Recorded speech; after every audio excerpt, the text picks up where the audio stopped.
എല്ലാ പ്രിയ സുഹൃത്തുക്കൾക്കും പുതിയൊരു വീഡിയോയിലേക്ക് സ്വാഗതം. ബിഗ് ബോസ് അഗ്നിപരീക്ഷ അതിൻ്റെ എപ്പിസോഡ് നമ്പർ 5 ആണ് ഇപ്പോൾ കഴിഞ്ഞത്. ഈ 5-നൊരു പ്രത്യേകതയുണ്ട്. ഈ ബിഗ് ബോസ് ഏതോ ഒരു ഹോട്ടലുമായിട്ട് എന്തോ ടൈപ്പ് ഉണ്ട്. ഇന്നത്തെ ഒരു എപ്പിസോഡ് മുഴുവൻ കാന 1 2 3 4 എന്ന് പറയുമ്പോൾ 6 വിടുക, ആ ഒരു സെറ്റപ്പാണ്. കാരണം ഫുള്ള് ഫുഡുമായിട്ട് ബന്ധപ്പെട്ട ഒരു മത്സരമാണ് ഇന്ന് നടന്നത്. ഇന്നലെയും ഇതുപോലെ തന്നെയായിരുന്നു. മന്തി കഴിച്ച് തീർക്കുക, ബർഗർ തിന്ന് തീർക്കുക, ലസ്സി കുടിച്ച് തീർക്കുക, അങ്ങനെ സാധനം. ഇന്നും ഇതുപോലെ തന്നെ ഖാന മേരെ ബുക്കാവോ ചിന്നക്കുട്ടി, ആ ഒരു സെറ്റപ്പാണ് ഇന്നത്തെ മത്സരം. ഓക്കെ, ഇന്നത്തെ മത്സരം ബോറാണോ എന്ന് ചോദിച്ചാൽ അങ്ങനെ ഒരു ഒപ്പീനിയൻ എനിക്കില്ല. പക്ഷെ അതിനകത്തൊന്നും പ്രത്യേകമായിട്ട് പുതിയതായിട്ടൊന്നും ഇല്ലായിരുന്നു. എന്നാലും ബോറൊന്നുമല്ല, ക്ലാസ് സാധനമായിരുന്നു. ക്ലാസ് എന്ന് പറയാൻ പറ്റത്തില്ല, കൊച്ചു പിള്ളേരെയൊക്കെ പറ്റിക്കുന്ന ഒരു ഐറ്റം. കുഴപ്പമില്ല, നന്നായിട്ടുണ്ടായിരുന്നു. നമുക്ക് അങ്ങനെ ഭയങ്കര തലച്ചോറ് ഉപയോഗിക്കേണ്ട സാധനങ്ങളൊന്നും അല്ലല്ലോ. ഇതൊക്കെ നൈസ് സാധനങ്ങളൊക്കെയാണ്. എല്ലാ തവണത്തെ പോലെ തന്നെ ബിഗ് ബോസിനകത്ത് ഇപ്പോൾ ഉള്ള കണ്ടസ്റ്റൻസിനെ 4 തരംതിരിക്കണം. 4 തരംതിരിക്കാനായിട്ട് എല്ലാ തവണയും ജഡ്ജസ്മാരുടെ പെടലിക്കോട്ടാണ് ഇതിടുന്നത്. അതിന് പകരം ഈ തവണ മറ്റേ ഇൻഫിനിറ്റി ടാഗ് കണ്ടല്ല, അതാണ് ഈ കഴുത്തെ തൂക്കിയിട്ടേക്കുന്ന ഈ മാലയുള്ള ആളുകളെ വിളിച്ചു. ഈ മാലയുള്ള ആളുകളെ വിളിച്ചിട്ട് പറഞ്ഞു, ഒരു കാര്യം ചെയ്യ്, നിങ്ങളുടെ ടീമിനെ അങ്ങോട്ട് ചൂസ് ചെയ്തു എന്ന് പറഞ്ഞു. അങ്ങനെ നമ്മൾ സ്കൂളിലൊക്കെ കണ്ടത്തൊക്കെ പോയി ക്രിക്കറ്റ് കളിക്കുമ്പോൾ നമ്മൾ പറയത്തില്ലേ, അവൻ എൻ്റെ ടീം, അവൻ നിൻ്റെ ടീം, ഇവനെ എനിക്ക് വേണം, ഇവൻ എൻ്റെ ടീം എന്ന് പറഞ്ഞ് ഇങ്ങനെ നമ്മൾ ടീം വിളിച്ചെടുക്കുമല്ലോ. അതേപോലെ എവരായിട്ട് ടീം വിളിച്ച് ഒരു ടീമിനെ എടുത്ത് അങ്ങനെ ഇതാണ്ട ഈ മാല ഇട്ട പുള്ളിക്കാരൻ സെലക്ട് ചെയ്ത ടീം താഴെയും ഈ മാല ഇട്ട പുള്ളിക്കാരി സെലക്ട് ചെയ്ത ടീം മുകളിലും. ഇങ്ങനെയാണ് 2 ടീം. അടുത്ത 2 ടീമും അതേപോലെ തന്നെ ഈ മാലയിട്ട പുള്ളിക്കാരൻ എടുത്ത ടീം മുകളിലും ഈ മാലയിട്ട പുള്ളിക്കാരൻ എടുത്ത ടീം താഴെയും. ഇങ്ങനെ 4 ടീമുകളായിട്ട് ഇവരെ തരംതിരിച്ചു. ഈ ടീമുകൾ തമ്മിൽ അങ്ങോട്ടും ഇങ്ങോട്ടും മത്സരിച്ച് തോൽക്കുന്ന ടീമും ഒക്കെ വെച്ചിട്ട് എവിക്ഷൻ കുന്തപ്രാണ്ടിയൊക്കെ വന്ന് എവിക്ഷനിലേക്ക് പോകും. ജയിക്കുന്ന ടീമുണ്ടല്ലോ, ജയിക്കുന്ന ടീമിന് അവിടെ സ്റ്റേജ് ഇരുന്ന് കൈയടിച്ച് തോറ്റ ടീമിനെ പുറത്താക്കാം. ഇതാണ് സംഭവം. ഒരു ടീം വർക്കാണ് ഇപ്പോൾ ബിഗ് ബോസിൽ നടന്നുകൊണ്ടിരിക്കുന്നത്. ഇന്നത്തെ ഗെയിം എന്ന് പറഞ്ഞാൽ ഫ്രഷ് സാധനം, ഇന്നു വരെ നമ്മൾ കണ്ടിട്ടില്ലാത്ത സീസൺ 7 മാത്രം കണ്ട ഫ്രഷ് സാധനം. അതായത് ഇവരുടെ മുമ്പിൽ കുറച്ചധികം ആഹാര വസ്തുക്കൾ വെച്ചിട്ടുണ്ടാവും. ഈ ആഹാര വസ്തുക്കൾ 2 ടീമായിട്ട് തിരിക്കുന്നു. 8 പേരടങ്ങുന്ന ഒരു ടീം, 8 പേരടങ്ങുന്ന ഓപ്പോസിറ്റ് ടീം. ആദ്യത്തെ 8 ടീമിലുള്ള ആളുകൾക്ക് മുമ്പിൽ കുറേ ഭക്ഷണ പദാർത്ഥങ്ങൾ വെച്ചിട്ടുണ്ട്. അതിലൊരു ഭക്ഷണ പദാർത്ഥം എടുക്കുക, കടിക്കുക. കടിച്ചതിന് ശേഷം ഇതൊന്നെങ്കിൽ നല്ലതായിരിക്കും, ഇല്ലെങ്കിൽ തീരെ മോശമായിരിക്കും. നല്ലതാണെങ്കിൽ യം, മോശമാണെങ്കിൽ യക്ക്. ഇതാണ് സംഭവം. അപ്പോൾ കടിക്കുക, തിന്നുക, എക്സ്പ്രഷൻ ഇങ്ങനെ മുഖത്ത് മിന്നി മറിഞ്ഞ് വരണം. അങ്ങനെ മിന്നി മറിഞ്ഞ് വരുന്നത് കണ്ടിട്ട് ഓപ്പോസിറ്റ് ടീം ഗസ് ചെയ്യണം, ഇത് യം ആണോ ഇത് യക്കാണോ എന്ന്. ഇത് യം ആണെങ്കിൽ അവർ യം എന്ന് പറഞ്ഞാൽ അവർക്കൊരു പോയിന്റ്, ഇത് യം ആണെങ്കിൽ അവർ യക്കെന്ന് പറഞ്ഞാൽ ഇവർക്കൊരു പോയിന്റ്. അതായത് തെറ്റിച്ച് പറഞ്ഞാൽ തിന്നവനൊരു പോയിന്റ്, ശരിയായിട്ട് പറഞ്ഞാൽ പറഞ്ഞവനൊരു പോയിന്റ്. ഇതാണ് സംഭവം. ഈ പ്ലേറ്റിൻ്റെ പുറകിൽ ഇത് യം ആണോ യക്കാണോ എന്ന് എഴുതി വെക്കും. സോ ഇവന്മാരുടെ കള്ളപ്പറച്ചിലൊന്നും നടക്കത്തില്ല. ഇത് കഴിഞ്ഞ സീസണിൽ ഈ ഒരു ഗെയിം ഉണ്ടായിരുന്നു, ഭയങ്കര എക്സ്പ്രഷൻ ഇട്ട് തകർക്കുകയായിരുന്നു. ഈ തവണ ആദ്യം വന്ന ടീം ഭയങ്കരമായിട്ട് എക്സ്പ്രഷൻ വാരിയങ്ങ് വെതറിയോണ്ട് എന്താ പറ്റി, സംഭവം പാളി. പിന്നെ വന്ന ടീമുകൾ എക്സ്പ്രഷൻ ഒന്നും വലുതായിട്ട് വെതറിയില്ല. അപ്പോൾ ഇന്നത്തെ ഒരു എപ്പിസോഡ് മൊത്തം ഖാന മുझे പർദേശി ജന നഹി ട്രെയിനിൽ നിന്ന് പാടുമല്ലോ. എന്നാൽ അത് ആഹാരത്തിന് വേണ്ടിയിട്ടല്ലേ പാടുന്നത്. അപ്പോൾ അതേപോലെ ആഹാരത്തിന് വേണ്ടിയിട്ടുള്ളൊരു മത്സരം. ഞാനൊരു എക്സ്പ്രഷൻ നിങ്ങളെ കാണിക്കാവേ. ഒരു സൂത്രം കുടിച്ചിട്ട് എമ്മാണോ യക്കാണോ എന്ന് ചോദിക്കുമ്പോഴത്തേനും അത് കാണാം, കണ്ടിട്ട് നമുക്ക് പറയാം. പിടിക്കാറില്ല.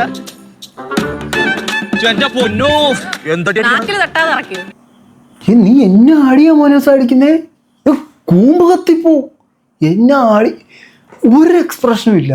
ചില ആൾക്കാർ എക്സ്പ്രഷൻ ഇട്ടങ്ങ് മരിക്കും. മറ്റേ കൊല്ലസ്തുതി പറയുമല്ലോ, ഞാൻ എന്തിനാണ് ഇവിടെ നിൽക്കണത് വെറുതെ എക്സ്പ്രഷൻ ഇട്ട് ചാകാനായിട്ട്. അതേപോലെ ചില ആൾക്കാർ എക്സ്പ്രഷൻ ഇട്ട് മരിക്കും. ബേസിക്കലി ഈ ഒരു ടാസ്കിൽ എൻ്റെ ഒരു ഒപ്പീനിയനിൽ നിങ്ങൾ യാതൊരു എക്സ്പ്രഷൻ വിടരുത്. എക്സ്പ്രഷൻ ഇട്ട് കഴിഞ്ഞാൽ അവർക്ക് എന്തെങ്കിലും ഒരു ക്ലൂ കിട്ടും. നിങ്ങൾ ഒരു എക്സ്പ്രഷൻ വിടാതിരുന്നത് കഴിഞ്ഞാൽ ഇത് ശരിയാണോ തെറ്റാണോ എന്നൊരു കൺഫ്യൂഷൻ വരെ വരും.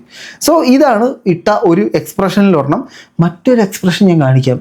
ഈ മത്സരം ഫുള്ളി എക്സ്പ്രഷൻ മത്സരമാണ്. സൂപ്പർ അഭിനേതാക്കൾ മാറി നിൽക്കുന്ന സാധനം. അതായത് നിങ്ങളുടെ മുമ്പിലോട്ട് ഒരു ചിക്കൻ കാല് തരികയാണ്. ഈ ചിക്കൻ കാലിനെ മുളക് പൊടിയിൽ ഇങ്ങനെ കറക്കിയാണ് തരുന്നത്. ഇത് തിന്നു കഴിഞ്ഞാൽ അണ്ടകടാകം വരെ എരിയും. ഏതാ ഹരികൃഷ്ണൻസിനകത്ത് മമ്മൂട്ടി ഇങ്ങനെ ബാക്കി പൊത്തി പിടിച്ചുകൊണ്ട് പോകത്തില്ലേ, അവിടം വരെ പുകയും. അത്ര എരിവാണെങ്കിൽ നിങ്ങൾ വാവ് ഫാന്റാസ്റ്റിക് എന്നൊക്കെ നമ്മളെ ഈ കുക്കറി ഷോയ്ക്കകത്ത് ലാസ്റ്റ് ടേസ്റ്റ് ചെയ്തിട്ട് പറയണം, അതുപോലെ പറയണം. ഇതാണ് ടാസ്ക്. ഓക്കെ, നമുക്ക് മറ്റൊരു ടേസ്റ്റിംഗ് കാണാമേ.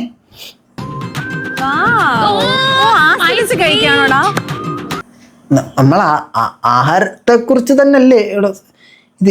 ഈ എക്സ്പ്രഷൻ ഞാൻ എവിടെ കമന്റ് ചെയ്യ്, ഞാനൊന്നും പറയുന്നില്ല. കമന്റ് ചെയ്യുന്നതിനോടൊപ്പം തന്നെ ഈ വീഡിയോ സബ്സ്ക്രൈബ് ചെയ്യാതെ കാണുന്നതിന് സബ്സ്ക്രൈബ് ചെയ്യുക, ലൈക്ക് ചെയ്യുക, ഹൈപ്പ് ചെയ്യുക, എന്തെങ്കിലുമൊക്കെ ഒന്ന് ചെയ്യ്. ഇങ്ങനെയെങ്കിലുമൊക്കെ ഒന്ന് രക്ഷപ്പെട്ട് പൊക്കോട്ടെ. ബാക്കി കാണാം. മറ്റൊരു എക്സ്പ്രഷനാണ് നിങ്ങൾക്ക് മുമ്പിലേക്ക് അവതരിപ്പിക്കുന്നത്. ഈ എക്സ്പ്രഷൻ്റെ പേര് നിങ്ങൾ ഗസ് ചെയ്ത് കമൻറ്റ് ബോക്സിൽ ഇടുക എന്നുള്ളതാണ് നിങ്ങളുടെ ടാസ്ക്. ഇതെന്ത് എക്സ്പ്രഷനാണെന്ന് എനിക്ക് പിടിയിട്ടില്ല. ഇത് നിങ്ങളൊന്ന് കണ്ടിട്ട് ഇതിൻ്റെ എക്സ്പ്രഷൻ എന്താണെന്ന് പറഞ്ഞു തന്നെ. പ്രത്യേകിച്ച് ഒരു വികാരമില്ല നിൽക്കുന്നത്. അവളൊരു നിർവികാര ജീവിയാണ്. ഇത് വെച്ചിട്ട് എങ്ങനെ ഇതിൻ്റെ ടേസ്റ്റ് കണ്ടുപിടിക്കും? ഒന്നുമില്ല. കൈ മാത്രം അനങ്ങുന്നു, മുഖം ഒരു തുള്ളി പോലും അനങ്ങത്തില്ല. ഒരു പാവയെ പിടിച്ച് നിർത്തി എങ്ങനെയുണ്ടോ അതേപോലത്തെ ഒരു എക്സ്പ്രഷൻ. ഈ എക്സ്പ്രഷനിൽ നിന്നൊക്കെ എങ്ങനെ ഗസ് ചെയ്യാൻ പറ്റും? ഇനി ജാതികളെ നിങ്ങളുടെ ശ്രദ്ധയെ ഞാൻ വിളിച്ചു വരുന്നത് മറ്റൊരു എക്സ്പ്രഷനിലേക്കാണ്. ഇതാണ് ഈ എക്സ്പ്രഷൻ. അതായത് നമ്മൾ ചുമ്മാ തമാശക്കൊക്കെ പറയുമല്ലോ, ഒരു 10 ദിവസം ഫുഡ് കഴിക്കാതെ കിടന്നിട്ട് ആഹാരം വെളിച്ചു വന്നു കഴിഞ്ഞാൽ കഴിക്കുന്ന പോലൊരു എക്സ്പ്രഷൻ. ഇതാണ് എക്സ്പ്രഷൻ. നിങ്ങൾ കണ്ടോണം. ഇങ്ങനെയാണ് ഫുഡ് കഴിക്കണതെങ്കിൽ അത് നല്ല രീതിയാണ്. അത് കാണാം.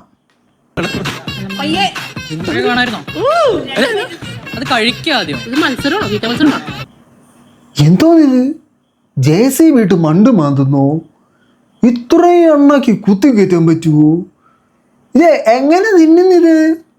ഇത് കാണുമ്പോൾ നിങ്ങൾ വിചാരിക്കും ഇതിന് ഒഴിഞ്ഞ ടേസ്റ്റാണ്. ഇത് മറ്റേ വൃത്തിയിട്ട സാധനമാണ്, യക്കാണിത്. അത്രയും വായിക്കകത്ത് കയറുമോ? എന്തൊരു തീറ്റയെ കുറ്റം പറയാൻ പാടില്ല, എന്നാലും ഇത് ഇച്ചിരി അന്യായമല്ലേ? അത് കണ്ടാൽ തോന്നും ടേസ്റ്റ് കൊണ്ട് എണ്ണാക്കി കുത്തിത്തിരികുവാന്ന്. പക്ഷേ അത് ടേസ്റ്റ് കൊണ്ട് എണ്ണാക്കി കുത്തിത്തിരിവല്ല. അവന്മാർ തെറ്റിദ്ധരിപ്പിക്കാൻ വേണ്ടി അഭിനയിച്ചതാണ്. സിനിമയിലൊന്ന് ട്രൈ ചെയ്തൂടെ കുട്ടിക്ക്? ഏതാ സോഫിയുടെ ഇൻസ്റ്റഗ്രാം ID? എനിക്ക് മനസ്സിലാവുന്നില്ല. ഇത് കൊള്ളാം കേട്ടോ, ഈ തീറ്റ കൊള്ളാം. അങ്ങനെ ഈ ടീമുകൾ മത്സരിച്ച് ഇങ്ങനെ മാർക്ക് പറഞ്ഞ് അങ്ങോട്ടും ഇങ്ങോട്ടും ഗസ് ചെയ്യുന്നതിൽ നിന്നൊക്കെ ഇവർക്ക് മാർക്ക് വീഴും. മാർക്കെന്ന് പറഞ്ഞാൽ ആദ്യം ഒരു ടീം തിന്നണം, മറ്റേ ടീം ഗസ് ചെയ്യണം. രണ്ടാമത് ആദ്യം ഗസ് ചെയ്ത ടീം തിന്നണം, ഇവിടെ തിന്ന ടീം ഗസ് ചെയ്യണം. രണ്ടിൻ്റെയും അഗ്രഗേറ്റ് ടോട്ടൽ എടുക്കുമ്പോൾ ഏത് ടീമിനാണോ കൂടുതൽ പോയിന്റ് ആ ടീമാണ് ഈ മത്സരത്തിലെ വിജയി എന്ന് പറഞ്ഞിട്ട് മത്സരത്തിൽ പ്രഖ്യാപിക്കുന്നത്.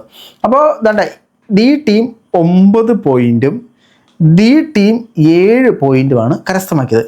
ഇനി അതെനിക്ക് ദാണ്ട് ഈ പുള്ളിക്കാരൻ ഇഷ്ടപ്പെട്ടിട്ടോ, രാജേഷോ ആ പുള്ളിക്കാരനെ എനിക്ക് ഇഷ്ടപ്പെട്ടു. പുള്ളി കൊള്ളാം. പുള്ളി അത്യാവശ്യം നല്ല ഒരു എൻ്റർടൈനിങ് ആണ്.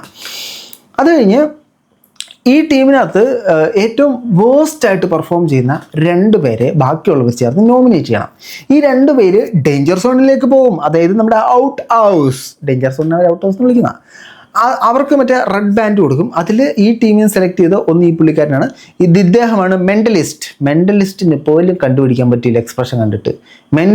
മെൻ്റലായെന്നാണ് കേൾക്കാൻ സാധിക്കുന്നത്. പുള്ളിക്കാരന് എക്സ്പ്രഷൻ കണ്ടിട്ട് പുള്ളിക്കാരൻ്റെ തലേന്നൊക്കെ ഇങ്ങനെ പുക പോവുമായിരുന്നു. ആ ഒരു എക്സ്പ്രഷനായിരുന്നു പുള്ളിക്കാരന്.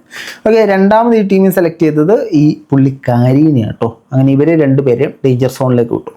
അത് കഴിഞ്ഞിട്ട് രണ്ടാമത്തെ ടീമിൻ്റെ ആദ്യത്തെ പെർഫോമൻസ് എന്ന് പറഞ്ഞാൽ ഈ ടീമിന് 6 പോയിന്റും ഇപ്പുറത്തെ ടീമിന് 2 പോയിന്റ് വരുന്നു. പക്ഷേ ഇവർ മറ്റേ ടീം, അതായത് ഈ 2 കിട്ടിയ ടീം മത്സരിക്കാൻ വന്നപ്പോഴത്തേനും ഇത് 8-8 എന്ന് പറഞ്ഞ് ടൈ ആക്കിയവന്മാർ. അത് കിടിലം തന്നെ കേട്ടോ. ഇതിനകത്ത് ഇവർ യാതൊരു തരത്തിലുള്ള എക്സ്പ്രഷനും ഇട്ടില്ല എന്നുള്ളതാണ് അതിൻ്റെ ഹൈലൈറ്റ്. തിന്നിട്ട് ഒരാളും എക്സ്പ്രഷൻ ഇട്ടില്ല. ആദ്യത്തെ ടീം മാത്രമാണ് എക്സ്പ്രഷൻ ഇട്ടങ്ങ് മരിച്ചത്. രണ്ടാമത്തെ ടീം ഒരു എക്സ്പ്രഷനുള്ള ചോണ്ടത് കണ്ടുപിടിക്കുക പറ്റുമോ സക്കീർ ബൈക്ക്, തരം താഴ്ത്തി കാണാൻ പറ്റുമോ സക്കീർ ബൈക്ക്, ആ ഒരു സെറ്റപ്പിലാണ് രണ്ടാമത്തെയും മൂന്നാമത്തെയും ടീമുകൾ ഈ ആഹാരം കഴിച്ചത്. ഇവിടെ നല്ല ഭയങ്കര ടേസ്റ്റായിട്ടുള്ള, വളരെ മധുരമുള്ള, വളരെ രുചികരമായ ഒരു ആഹാരം നിങ്ങളുടെ വായിലേക്ക് ഇടുമ്പോൾ നിങ്ങൾ നമ്മൾ ഫിറോസ് കുറ്റിപ്പറമ്പിലോ പുള്ളി ചെയ്യത്തില്ലയോ, ചുറ്റിപ്പാറ എന്താ പുള്ളിയുടെ പേര് ഒത്തിരി ഉണ്ടാക്കുന്നത്, പുള്ളി ചെയ്യണ പോലെ എക്സ്പ്രഷൻ ഇട്ടില്ലെങ്കിൽ പോലും ഒരു എക്സ്പ്രഷൻ ഇടാതിരിക്കാൻ പറ്റും. പക്ഷേ അഴുക്ക ഫുഡ് ഓവറായിട്ട് മുളക് പൊടി ഇട്ട ഫുഡ്, ഓവറായിട്ട് ഉപ്പിട്ട ഫുഡ്, ഇത് തിന്നിട്ടും എക്സ്പ്രഷൻ ഇടാതിടണമെങ്കിൽ അത് കിടിലം തന്നെയാണ്. അങ്ങനെ ഇത് ടൈ ആയപ്പോൾ ഇത് ഒരു 2 കയറ് കൊണ്ടുവന്നു. 2 കയറ് കൊണ്ടുവന്നിട്ട് ഈ 2 ടീമിൽ നിന്നും 2 പേരെ സെലക്ട് ചെയ്യാം. ഇവർക്ക് 2 പേർക്കും ഈ കയറ് കൊടുക്കും. ഏതാണ്ട് രജീഷ കൊണ്ടുനടക്കുന്ന ഈ കയറുണ്ടല്ല, ഈ കയറ് കൊടുക്കും. ഈ കയറിൽ എന്ത് ഇടണം? മണിച്ചിത്ര താഴിട്ട് തുടക്കത്തിൽ പൂട്ടിയ പോലെ കടുങ്കട്ടിട്ട് പൂട്ടണം. അതായത് 2 പേര് വരും, ഈ ടീമിൽ നിന്ന് ഒരാൾ, ഈ ടീമിൽ നിന്ന് ഒരാൾ. ഇവർ ഈ കയറിനകത്ത് കുടുകൂടാന്ന് കെട്ടിടണം. എന്നിട്ട് ഇവൻ കെട്ടിട്ട കയറ് അപ്പുറത്തവന് കൊടുക്കണം, അവൻ കെട്ടിട്ട കയറ് ഇപ്പുറത്തവന് കൊടുക്കണം. ആ കെട്ട് ആദ്യം അഴിക്കുന്ന ആളാണ് ഈ മത്സരത്തിൽ വിജയിയായിട്ട് വരുന്നത്. ഓക്കെ, അപ്പോൾ ദാണ്ട ഇവർ രണ്ടുമാണ് കെട്ടിട്ടത്. ഇത് ഈ പുള്ളി കെട്ടിട്ടു, ഇപ്പുറത്ത് ഈ പുള്ളി കെട്ടിട്ടു. ഇദ്ദേഹം എന്നെ ഇൻസ്റ്റാഗ്രാമിൽ ഫോളോ ചെയ്ത് കേട്ടോ. അതുകൊണ്ട് ഞാൻ ഇദ്ദേഹത്തെക്കുറിച്ച് കുറച്ച് 2 വാക്ക് നല്ലത് പറയാം. നമ്മളൊക്കെ ഇൻസ്റ്റാഗ്രാമിൽ ഫോളോ ചെയ്തെങ്കിൽ പിന്നെ നല്ലത് പറയണ്ടേ. ഇദ്ദേഹം നല്ല അടിപൊളിയായിട്ട് കെട്ടി. ആദ്യം കെട്ടി ഇങ്ങനെ ചവിട്ടി വലിച്ച കയറിനോട് എന്തോ വ്യക്തിവൈരാഗ്യം തീർക്കുന്ന പോലെയൊക്കെ ഇദ്ദേഹം കെട്ടിയിട്ടുണ്ടായിരുന്നു. അതുകൊണ്ട് തന്നെ ഈ കെട്ടിൽ വിജയിച്ച ഇദ്ദേഹമാണ്. ഇദ്ദേഹത്തിന് കടുങ്കെട്ടിട്ട് നല്ല ശീലമുണ്ട്. ഒന്നെങ്കിൽ ഇദ്ദേഹത്തിൻ്റെ സുഹൃത്തുക്കൾ ഇദ്ദേഹത്തെ എവിടോ കൊണ്ട് പെടുത്തി കെട്ടിയിട്ടിട്ടുണ്ട്, അല്ലെങ്കിൽ ഇദ്ദേഹം ആരെയും പെടുത്തി കെട്ടിയിട്ടിട്ടുണ്ട്. നമ്മളെ ഫോളോ ചെയ്തുകൊണ്ട് നമ്മൾ മോശമൊന്നും പറയുന്നില്ല. അണ്ണ സൂപ്പറായിരുന്നു, അണ്ണൻ്റെ കെട്ടടിപൊളിയായിരുന്നു. അണ്ണ കെട്ടിങ്ങനെ ഒരു മല വരെ വലിച്ചെടുക്കുന്ന പോലെയൊക്കെ വലിച്ച് പറിച്ചെടുക്കുന്നുണ്ട്. കൊള്ളാം, സൂപ്പറായിരുന്നു. അങ്ങനെ അണ്ണൻ കൂടുതൽ കെട്ടുകൾ കെട്ടി ഈ എണ്ണം ജയിച്ച്.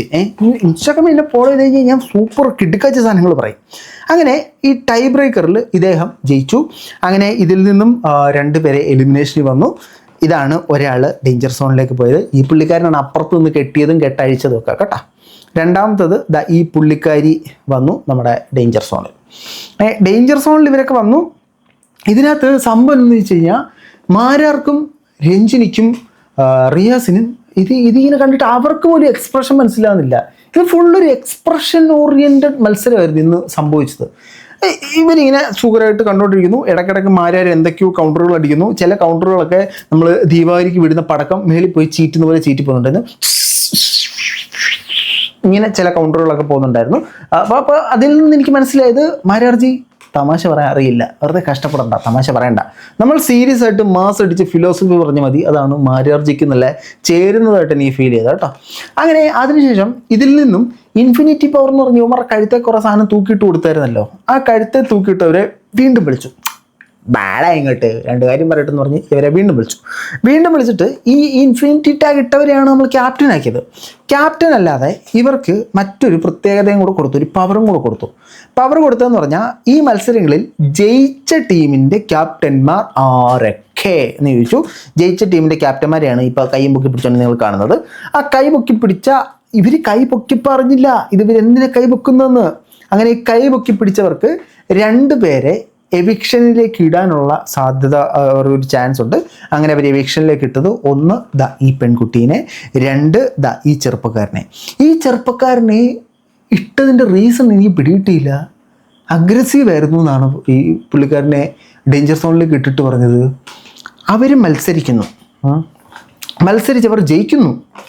ഓക്കെ, ജയിക്കുമ്പോൾ അവൻ സന്തോഷിക്കുന്നു. എങ്ങനെ സന്തോഷിക്കുന്നു? സൈമൺസിൻ്റെ വിക്കറ്റ് എടുത്ത ശ്രീശാന്തിനെ പോലെ സ്റ്റേജിൽ കിടന്ന് എന്നും പറഞ്ഞ് സന്തോഷിക്കുന്നു. തെറ്റാണോ? തൻ്റെ ടീമിൻ്റെ ക്യാപ്റ്റനെ എടുത്ത് പൊക്കുന്നു. തെറ്റാണോ?